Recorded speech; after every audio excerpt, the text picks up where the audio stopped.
Nociones generales. El derecho comparado es una disciplina que conforta las semejanzas y las diferencias de los diversos sistemas jurídicos vigentes en el mundo, con el propósito de comprender y mejorar el sistema jurídico de un determinado país. El sistema es un conjunto de reglas y principios enlazados entre sí que se rigen por principios generales.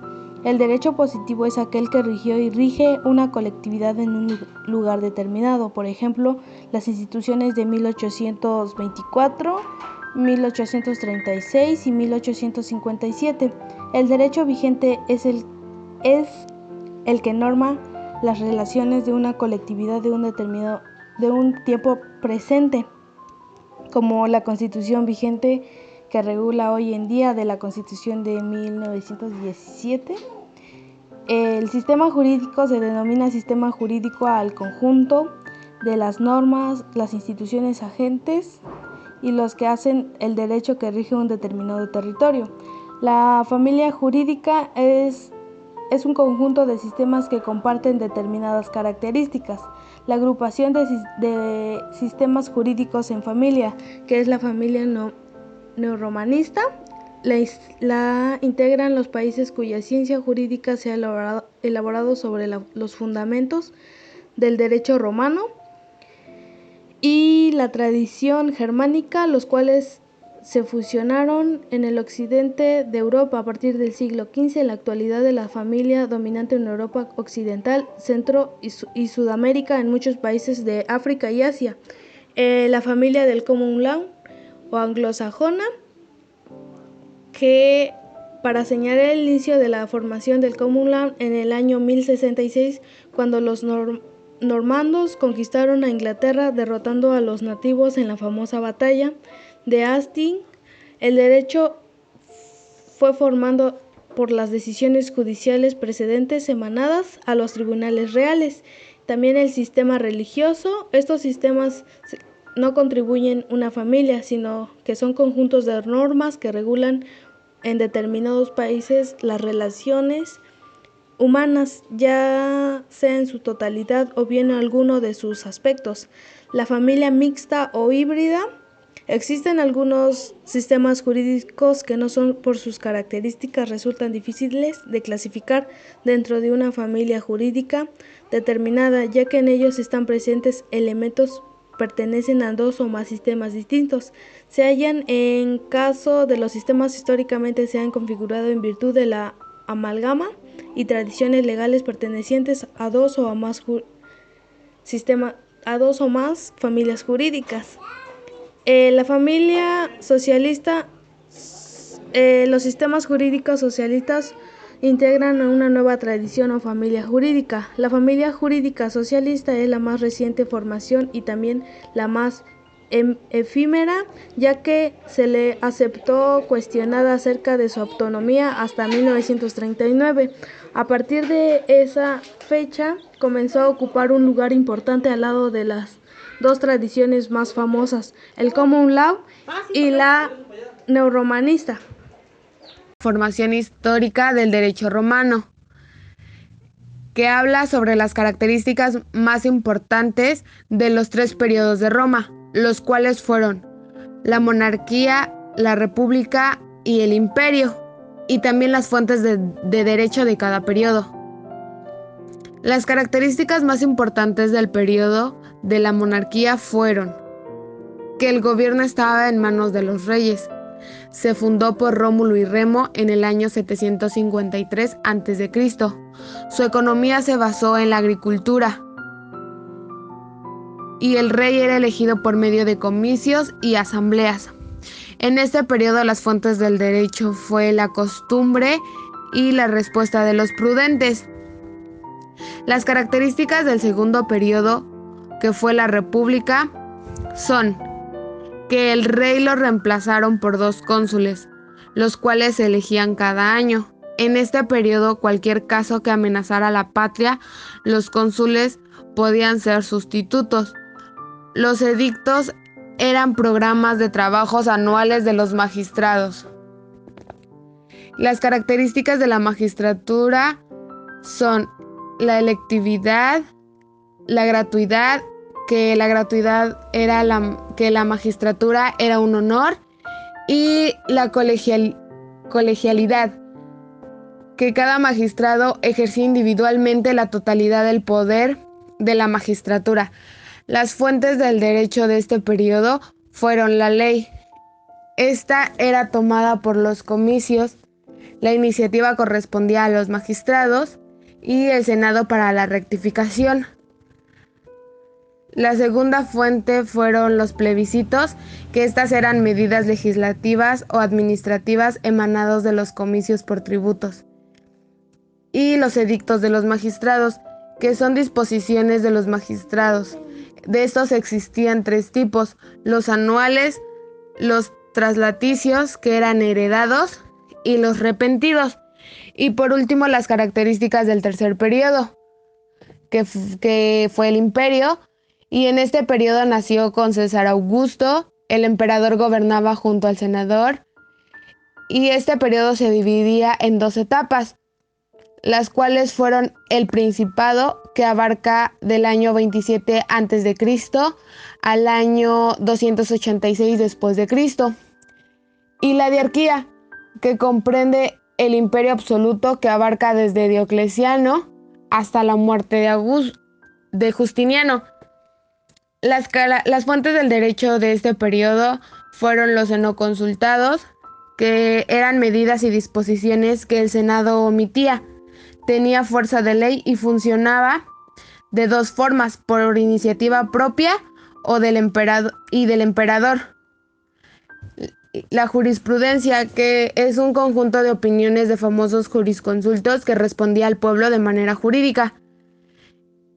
Y las constituciones imperiales, que estas eran las resoluciones de tipo legislativo que dictaba el emperador de carácter obligatorio, y se centró en el poder legislativo.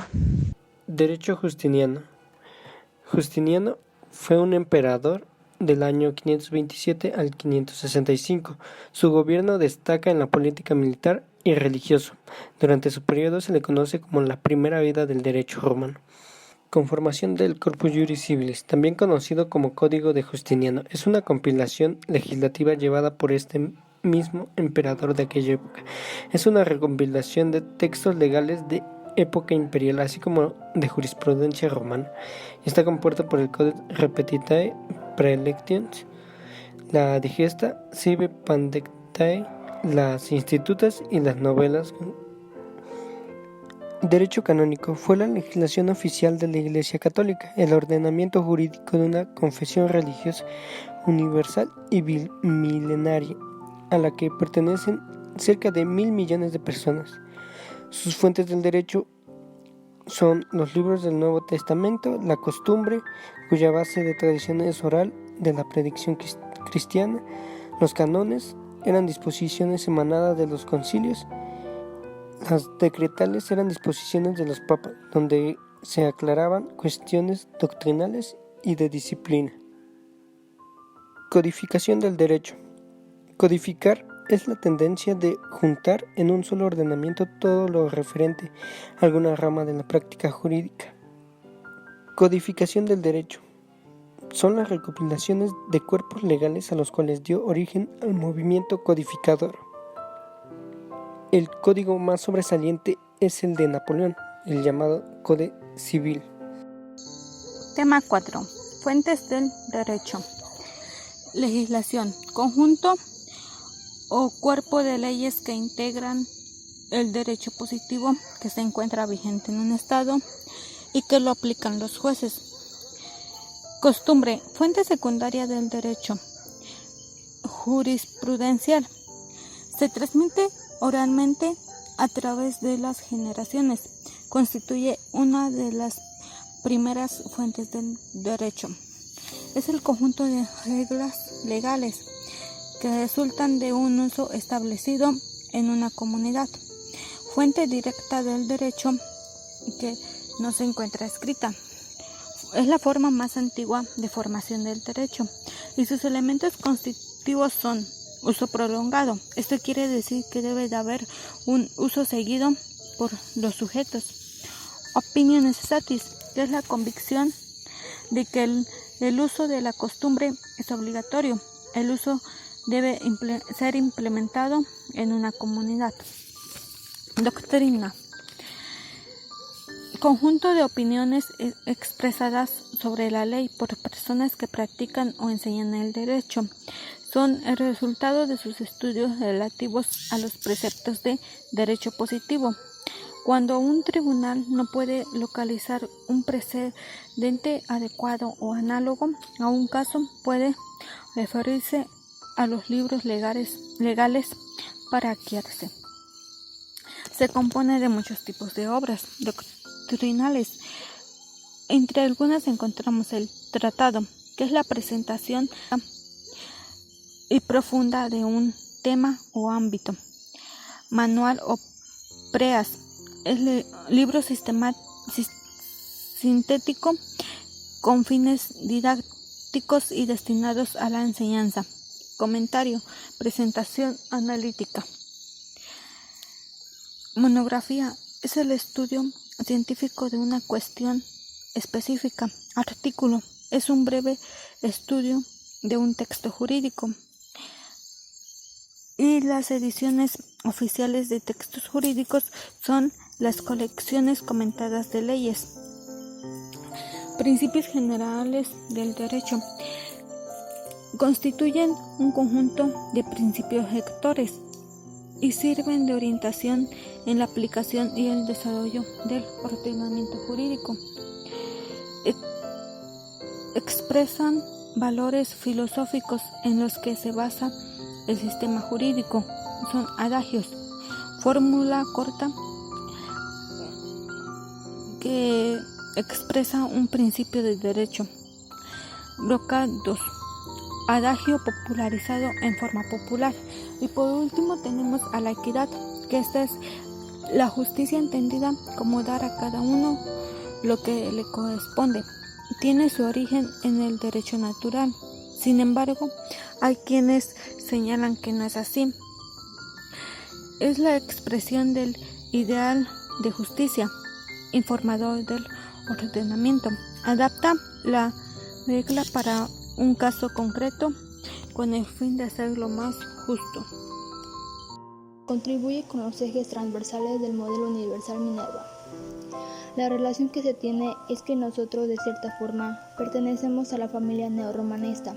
Esto quiere decir que estudiamos el derecho romano, somos estudiantes de este mismo y en nuestro plan de estudio se contemplan materias como lo son el derecho romano. La concepción de transversalidad deja abierta la puerta a los nuevos problemas de relevancia social que vayan apareciendo en las diferentes sociedades. Los ejes transversales son ejes fundamentales que nos ayudan a contribuir con nuestra educación, con la resolución de problemas en nuestra educación. Formación humana y social. A base de esta unidad pudimos comprender la importancia de colaborar como personas y a la vez como ciudadanos a la evolución de este sistema jurídicos en el mundo. Pensamiento complejo. En este eje se generalizó durante la reflexión y toma de decisiones de manera crítica, es decir, que contribuimos en un concepto integral relacionado con lo histórico de antepasados y la familia jurídica de su origen. Desarrollo de habilidades en el uso de la tecnología, la información y la comunicación. El logro de esta unidad fue con el objetivo de un aprendizaje ya con los conocimientos previos de las unidades, para fortalecer los conocimientos académicos de los estudiantes, o sea nosotros, sea de gran utilidad a través de las TICs. También utilizamos diferentes fuentes de libros de sistemas jurídicos y contemporáneos como rama de información. Lengua extranjera. Para impulsar este eje, se utilizó los mismos términos de la materia, es decir, en su natal idioma de origen para su mayor comprensión. Educación para la investigación.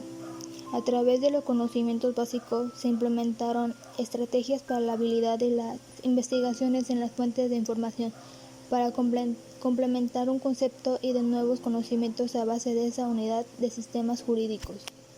Innovación y talento universitario. En este eje se desarrollaron los talentos de emprendimiento e innovación para integrar y llevar a cabo el trabajo en equipo, a pesar de la distancia. Contribuimos en este aspecto del trabajo con la colaboración de nuestra maestra de la materia.